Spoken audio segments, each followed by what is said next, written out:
சுட சுட சூப்பரா அரிசியும் பருப்பும் சாதம். 1/2 கிலோ அரிசி, 150 கிராம் வந்து துவரம் பருப்பு, ரெண்டையும் நல்லா கழிஞ்சு இதில் ஊற வச்சு வச்சுருக்கோம்.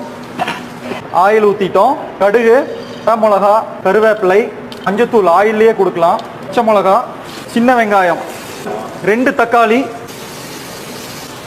வீட்டு சாம்பார் தூள்னு சொல்லுவோம், 2 ஸ்பூன், தேவையான அளவு சால்ட் போட்டுக்கிறோம். 2 கப் தண்ணி.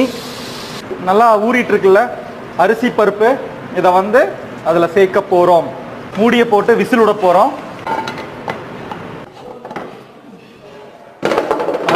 குருமிளகு, ஜீரகம், பூண்டு சும்மா இடிச்சு போட்டு அதான் தேங்காய் எண்ணெயை தெளிச்சு விடணும். தம்மு உடைக்க போகிறோம். கொத்தமல்லி தலையை மேலால போட்டு இப்படி ஒரு திருப்பு, அப்படி ஒரு திருப்பு.